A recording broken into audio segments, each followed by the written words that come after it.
दोस्तों, कक्षा 12वीं त्रैमासिक परीक्षा कल सुबह का जो पेपर है वो आपकी स्क्रीन के सामने आ चुका है। ये सेट बी है। इसके पहले हमने सेट ए आपको बताया था।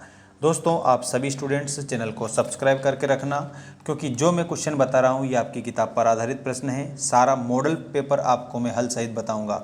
तो दोस्तों, ये सही विकल्प का चयन कर लिखिए। मैं पहला प्रश्न, समष्टि अर्थशास्त्र में अध्ययन किया जाता है। तो प्यारे बच्चों, इसमें याद रखना, जो हमारा समष्टि अर्थशास्त्र है इसमें समग्र का अध्ययन किया जाता है। औसत लागत वक्र का आकार होता है। दोस्तों, औसत लागत जो है ये इसमें जेड आकार का होता है, औसत लागत वक्र। वस्तु का मूल्य बढ़ने पर पूर्ति कैसी रहती है? तो दोस्तों, जब वस्तु का मूल्य बढ़ता है तो पूर्ति भी बढ़ जाती है। इसका मतलब कि आपका ऑप्शन नंबर सा वाला करेक्ट होगा, बढ़ती है, पूर्ति भी बढ़ जाती है, ऐसा आप उत्तर में बताएंगे। इसके बाद में देखिए, समष्टि अर्थशास्त्र अस्तित्व में आया। कब अस्तित्व में आया था समष्टि अर्थशास्त्र? दोस्तों, यहाँ पर 1929 के बाद में अस्तित्व में आया था। ऑप्शन नंबर फर्स्ट आपका इसमें करेक्ट होगा। अगला क्वेश्चन देखिए, निम्नलिखित में से कौन सा हस्तांतरण भुगतान नहीं है? तो प्यारे बच्चों, इसमें राष्ट्रीय आय पर ऋण ये हस्तांतरण भुगतान नहीं है। भारतीय रिजर्व बैंक का राष्ट्रीयकरण कब हुआ? दोस्तों, ये वेरी मोस्ट आईएमपी क्वेश्चन है जो मैं आपको बता रहा हूँ। इसमें आपको याद रखना है 1949 option number D will be correct answer. सभी स्टूडेंट्स एक बात ध्यान से सुनिएगा। अब मैं आप लोगों को एक बहुत ही इंपॉर्टेंट जानकारी दे रहा हूँ। इसके साथ में मेंस एजुकेशन ये हमारा ऐप है, ये आपको गूगल प्ले स्टोर पर मिल जाएगा। आप मेंस एजुकेशन ऐप को ज़रूर डाउनलोड करना। 8 सब्जेक्ट मात्र आप लोगों को मैंने 4 जो सब्जेक्ट है उसमें वो मात्र 499 रुपये में दिए हैं। तो जल्दी से जाकर खरीद लीजिएगा। ये ऑफर सिर्फ त्रैमासिक परीक्षा तक ही चलेगा। इसके बाद में इसका जो प्राइस है वो बढ़कर 1999 हो जाएगा। तो दोस्तों, ऐसा ऑफर बार बार आता नहीं है, लाभ जरूर उठाइए। और अगर आपको लगे तो आप 49 वाला जो कोर्स उसमें हिंदी सब्जेक्ट का दे रखा है वो भी आप देख सकते हैं।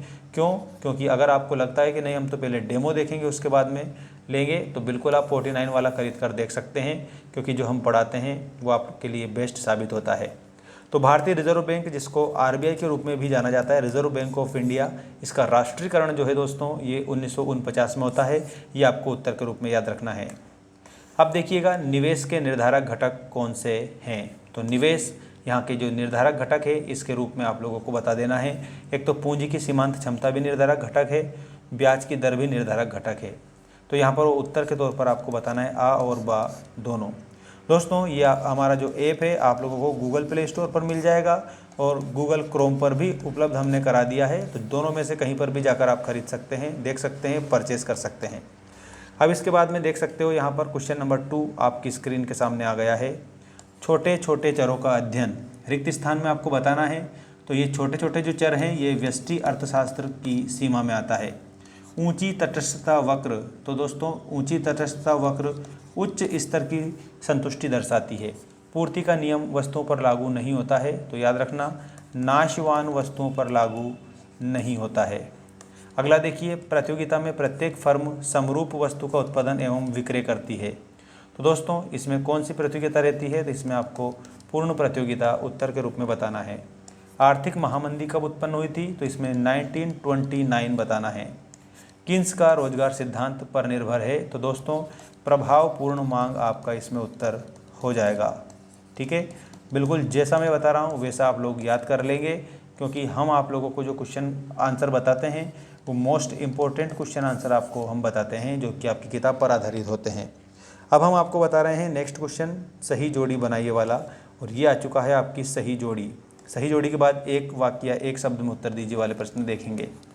आप चैनल को सब्सक्राइब जरूर कर लेना, बेल आइकन को भी प्रेस करके रखना, ऐप को डाउनलोड कर लेना मेंस एजुकेशन। मांग के आवश्यक तत्व, दोस्तों मांग के जो आवश्यक तत्व है इसके उत्तर में आपको लिखना है 5 होते हैं।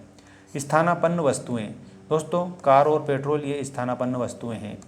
वस्तु की पूर्ति, तो इसमें आप लोगों को उत्पादक के द्वारा उत्तर में बताना है। साम्य कीमत, साम्य कीमत के आगे आप लोगों को क्या लिखना है? तो इसमें आपको मांग बराबर पूर्ति लिखना है।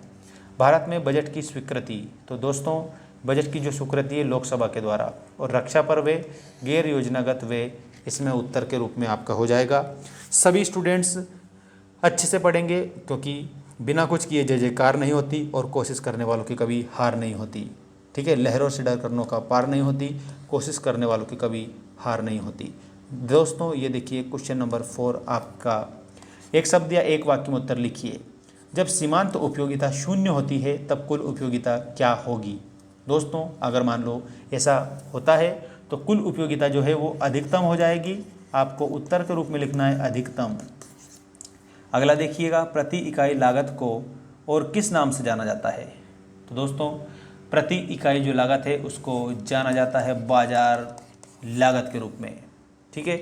इसके बाद देखिएगा, किसी देश में राष्ट्रीय आय की गणना सामान्यतः कितने वर्षों के लिए की जाती है। तो दोस्तों 1 वर्ष आप उत्तर में याद रखेंगे।